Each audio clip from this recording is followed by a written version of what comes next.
Hi. This is Thursday night, and we have a Thursday night Zoom every week as we go through the LifeBook. And tonight is element 5, optimizing your surroundings. And here's the little kicker. We had the Zoom at 7 o'clock.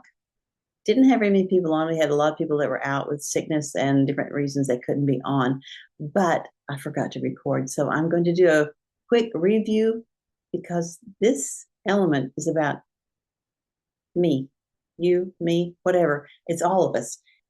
It's something that I think most of us deal with. And so it's important enough that I need to go ahead and do a recording for you. So here we go. We are going into element 5, and I have a little PowerPoint that we're going to talk about. So give me just a second. I'll get it started.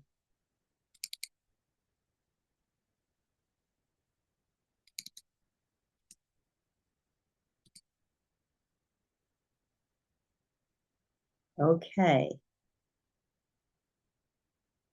Element 5.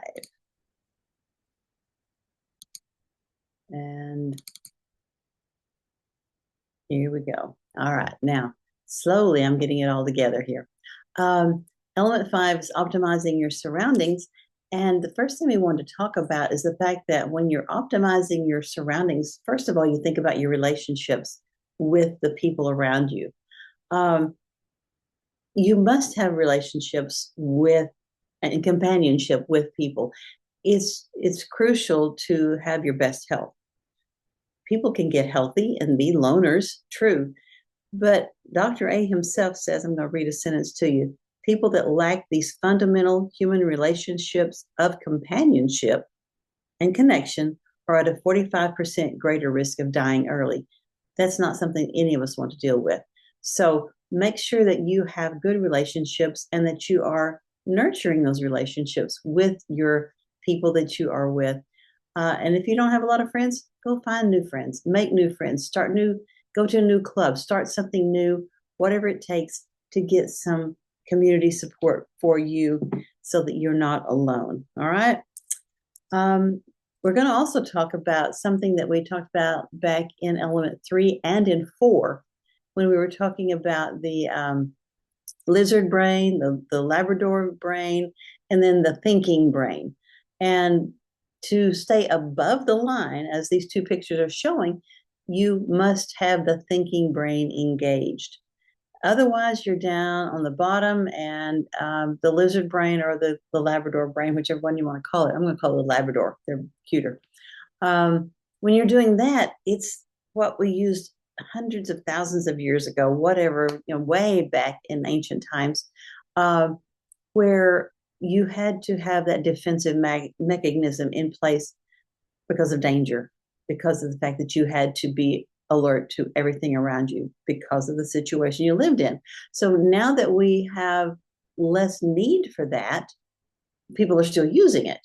And we need to think more above the line and use our thinking brain to guide us, to help us to stay calmer and more rational as we're going forward. This, I know it's kind of a silly way to look at it, but let me give you a scenario right out of the book. And I know it sounds silly, but some of you may have had to deal with this. It may be a little bit different situation, but here's just a scenario that was mentioned in the book about how to think about this, because the Labrador brain is the go brain. It's like, you go. There's danger, go. There's a need for something, you go. The one that's up here at the top above the line, this is the no brain. You know what you're thinking. You know how to go forward. You know how to do things because you're doing it calmly and rationally. So you want to have the no brain, K-N-O-W, instead of the go brain. Sometimes you need both, but we were going to try to do our best to stay above the line. So that's what we're going to talk about right here. So here's a scenario. Let's say you're in a meeting and you perceive someone is mocking an idea you just shared. You perceive this.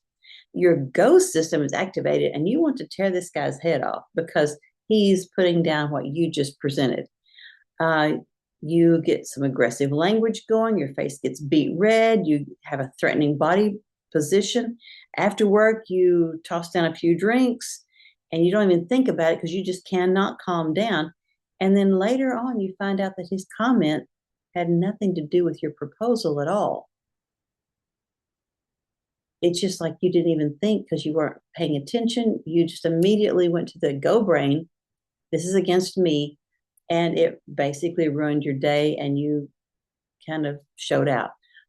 This is what we need to start thinking about because we don't need that crazy blood pressure rise from things like that.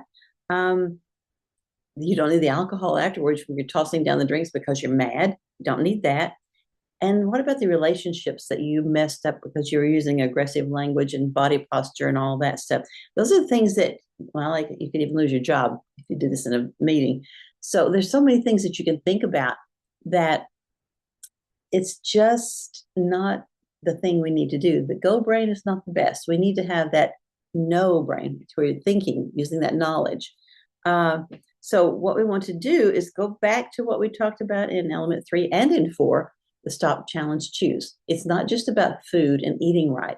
It's also about stopping, thinking, challenging yourself, and then choosing the best decision forward or the best response forward or the best what you're thinking about what they just said. Stop and think about it thoroughly. Don't just jump in with both feet. I've done that before. Sometimes I open mouth, put in my foot, and I have problems with that because I have a tendency to interrupt people. And this element, like I said, is for me. It may be for you too. I don't know. I know it is for me. So anyway, we want to do better about that. And so to do that, we're going to have to actually go into that stop, challenge, and choose and think more about what we're doing instead of jumping in and saying what we think is happening. You really need to stop and think before you talk. What's really happening here? What's being said? If you have to, grab a bottle of water, take the lid off and drink a little bit before you say anything. Maybe you need to take 2 or 3 drinks while you're thinking and formulating instead of just flying off the handle. Maybe you need even more than that and just take the time to step away. You never know. So what we're going to do next is tips to help you stay above the line. Here's how to use that stop, challenge, choose. Not about food, but about the sense of taking care of you, your mental capacity when you're in a crowd or when you're in a meeting or something, to stop and think things through. So immediately sense about your breathing. Is your breathing getting rushed? Are you getting, do you feel that hot energy going? If you do, you need to cool down before you speak. Something will come out that you don't want. That's where it goes back to the water bottle. Get something to drink, 2 or 3 sips. You may have drink the whole bottle. I don't know. Think about your response before you do anything. Count to 10. We've heard that all of our lives. So that is true. You need to do some more of that. Get a night's sleep, a good night's sleep. Sometimes you need to sleep on it.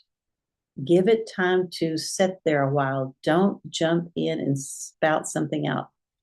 Smile. Be appreciative. Maybe not say a word, just smile. Be open, be curious, desire growth when challenged. Say, okay, I see what you're saying. Let me think about it. So you're not putting anything down. You're just thinking about it. Look at that question there at the bottom. What's the question? Who can upset you? Just you. What they're saying has nothing to do with whether you get upset or not. It shouldn't, but we take it personally, whether it's about us or not. We take it personally. So this element, basically, the rest of the element that we talked about tonight was ways to stay above the line, things to do to help us stay above the line. And one of the first ones in line I think of is the fact that to get out of the drama triangle, you've got to have some things to help you kind of diffuse a situation. Like the guy in that scenario where he heard a little bit of a comment and thought it was about him and he just flew off the handle. He should have been going, now what just happened? Is that what I wanted to happen? What am I missing? What's next? And I know it's real quick that I'm going through this, but these are things you can take the time to think through. And it's all through element 5. If you don't have element 5, if you don't have the LifeBook, reach out to me. I can send you the audio of it. That's not a problem. I can just send it right to you. Um, anyway, learning to listen is the one that I want to go to, because what's next? It's learning to listen. That's my downfall. So, in social consciousness, you need to create these little micro habits, micro environment of healthy habits, not just about food, but learning to listen. When someone's talking to us, how much of what's being communicated? I can't talk. When someone's talking to us, how much is communicated through actual words, tone of voice, and body language? Now, tonight we did the thing where we sat and talked about these, but in actual words, what's the percentage that's communicated through the actual words? 7%. Only 7% is through there. Tone of voice. Now, I told them that when I was a kid, my mom could say my name a certain way, and I could tell instantly that I was in trouble, just that tone of voice. So the percentage on the tone of voice, I don't know what you're thinking right now, but it's 38%. So a third of what's being communicated is by the tone. So what's your tone? Think, breathe, drink some water before you open your mouth, and that can help that tone to calm down, because your breathing has calmed down. Your blood pressure has calmed down. But then again, you've got that body language, where the guy did the posturing, just he kind of blew up, his face got red, the whole bit. Body language, 55% of what's being communicated is through that body language. And that's crazy. The actual words, 7%, just 7. The rest of it is through the tone and through the body language. So we need to be very conscious of what we're doing around people, especially if you're trying to grow good relationships. You need to know these things. So with that being said, here's what I suggested, because we did quite a bit of talking about this particular area. Here's my assignment. This is an assignment for myself, but it's also for you. Make a decision. Here's the part you got to really listen to here. Make a decision to listen when someone else is communicating until they are completely done. And by that, I mean when they have completed their very last syllable.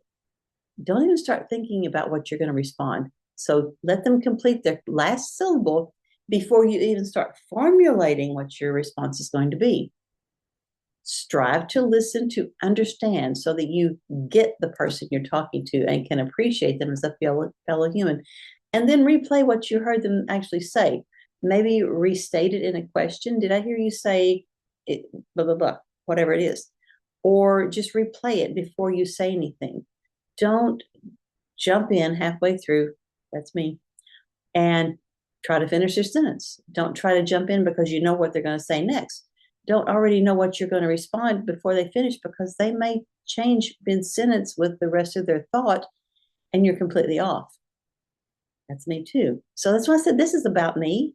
And if it's about you, hey, you can raise your hand. I won't see it, but I can feel it. Okay. I really can. So this is our assignment, and I'm going to post this, and I would like to hear from you. I know we're not doing this together, but I'm posting it so you can see the recording of it. I will get you element 5 because it's in more detail. We just had a 30-minute session, so I did it quickly for them, and for you a little bit even quicker, because there's no one to talk or do any of the chat, any posting in the chat. But I would like to know if you are doing the assignment, and I would like to know if any of this hit home like it did for me. So I will get this posted, and I'll put it out there for you, and let's see how it goes. Hope to see you next week.